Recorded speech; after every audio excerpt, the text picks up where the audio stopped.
Pour ce 13e numéro d'Histoire d'art, je te propose de rencontrer l'une des sculptures les plus célèbres de toute l'histoire. La voici, nous tâcherons de l'analyser en suivant les étapes de la méthode.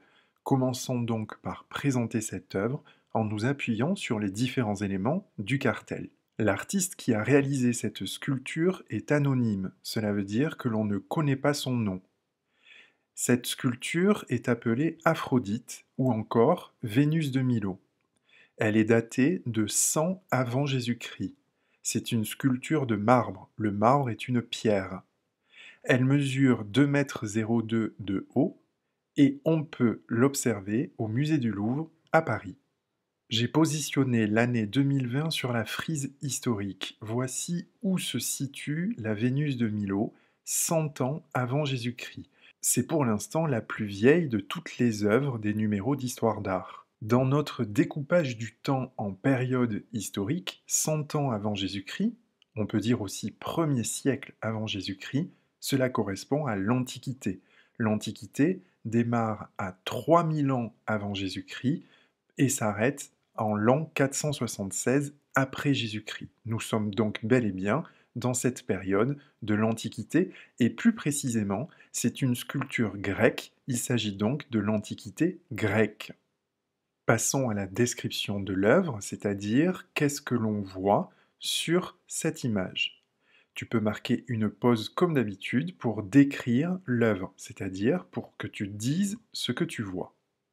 C'est une sculpture, il est donc intéressant d'avoir des points de vue différents sur cette sculpture, puisque l'on peut tourner tout autour de cet objet.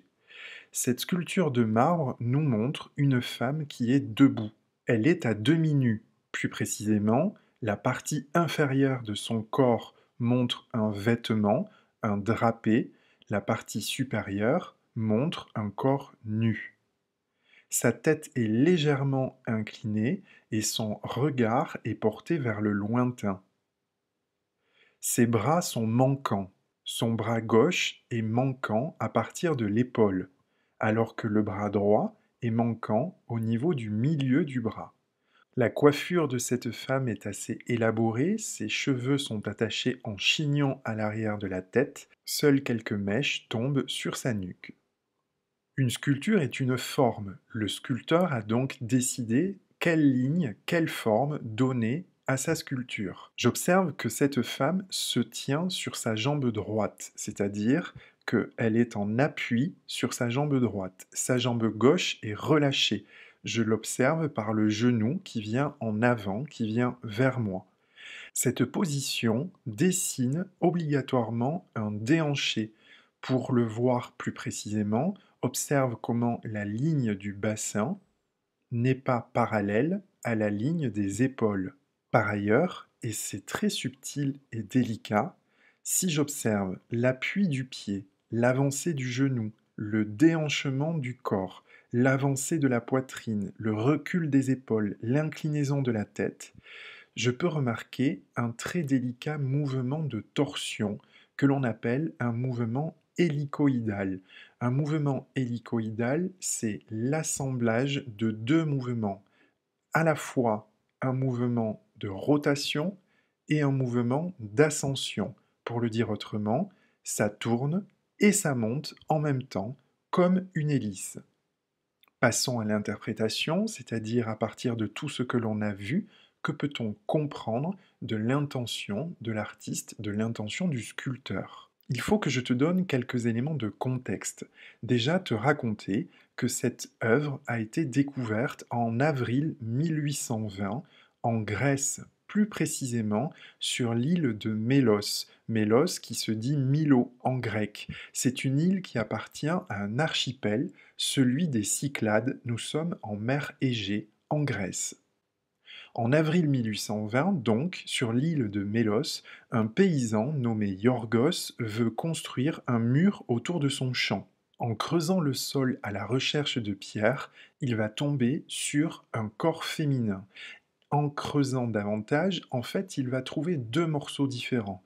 Un buste féminin et la partie inférieure d'un corps portant un vêtement. Le dessin que tu vois ici a été réalisé par Olivier Voutier. C'est un officier français de la marine qui était justement sur les lieux au moment de la trouvaille. Il l'a donc dessiné et il a même réussi à l'acheter au paysan Yorgos. Il l'a donc ramené cette sculpture en France et c'est pour cela que tu peux la voir encore aujourd'hui au musée du Louvre à Paris. Le fait qu'elle ait été trouvée en deux morceaux ne signifie pas qu'elle était cassée. En effet, de nombreuses sculptures de l'Antiquité grecque étaient réalisées en deux morceaux, puis assemblées à l'aide de tiges métalliques, comme tu peux le voir ici sur ce schéma. En revanche, les bras sont bel et bien manquants, on ne les a jamais trouvés.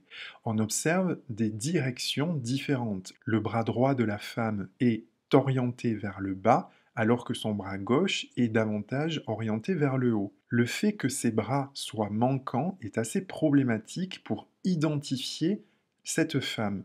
En effet, c'est souvent grâce aux objets que tiennent les personnages sculptés que l'on peut les identifier. Certains historiens, en comparant cette sculpture avec d'autres sculptures connues de la même époque, ont essayé de compléter le corps de cette femme en imaginant qu'est-ce qu'elle pouvait être en train de faire, comme tu peux le voir ici sur ce dessin.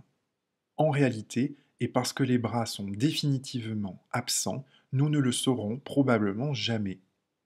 Alors pourquoi le cartel nous indique très clairement qu'il s'agit ici d'Aphrodite, appelée également Vénus de Milo? Pour rappel, Aphrodite est une déesse grecque, plus précisément la déesse de la beauté et de l'amour. Aphrodite, c'est le nom de la déesse en grec.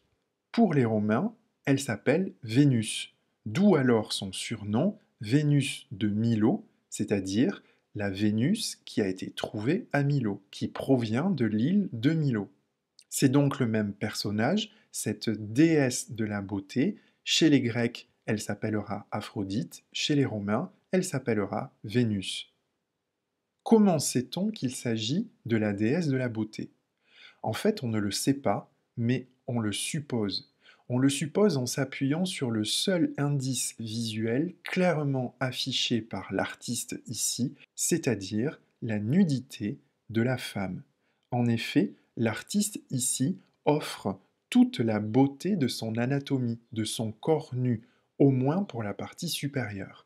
S'il tient à ce point à nous montrer la nudité de cette femme, c'est parce que probablement elle relève de la perfection. C'est un corps qui symbolise justement cette beauté parfaite. D'où, premièrement, sa taille. Rappelle-toi qu'elle mesure 2,02 m. Elle est bien plus grande que toi, elle est bien plus grande que moi, elle est plus grande que le réel.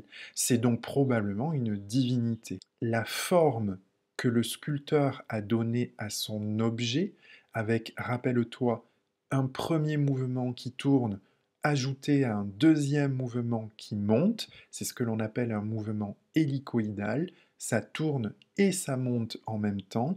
Pourquoi est-ce intéressant que cela tourne? Parce que si c'est la déesse de la beauté, ce mouvement subtil de rotation fait que la beauté est offerte à tout le monde. C'est ce que l'on appelle une beauté universelle.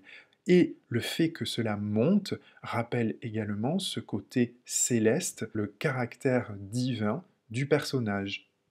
Je te propose de conclure. Que peut-on penser de cette œuvre? Une œuvre qui remonte donc au 1er siècle avant Jésus-Christ et qui s'inscrit dans cette antiquité grecque. En fait, cette sculpture témoigne de ce que les Grecs aimaient par-dessus tout, construire des images qui touchent à la perfection, à ce que l'on appelle l'idéal de la beauté. Cette sculpture, ce corps, ne nous montre pas une vraie femme, une femme qui a vraiment existé, c'est une femme imaginaire qui représente la beauté absolue. À l'instant même où cette œuvre a été découverte en 1820, elle est devenue un chef-d'œuvre admiré de tous. Tout le monde est tombé sous son charme. Les artistes sont venus pour la copier, la recopier. Les artistes plus modernes, puis les artistes contemporains ont également détourné ce trésor du musée du Louvre pour en faire petit à petit une image extrêmement populaire, car au-delà du monde de l'art où on la trouve sous de nombreuses formes, couleurs et dimensions, on la rencontre également dans le monde du dessin de presse, de la bande dessinée, mais également de la publicité. C'était donc notre rencontre avec la célébrissime Vénus de Milo. Je te dis à bientôt pour un nouveau numéro d'Histoire d'art.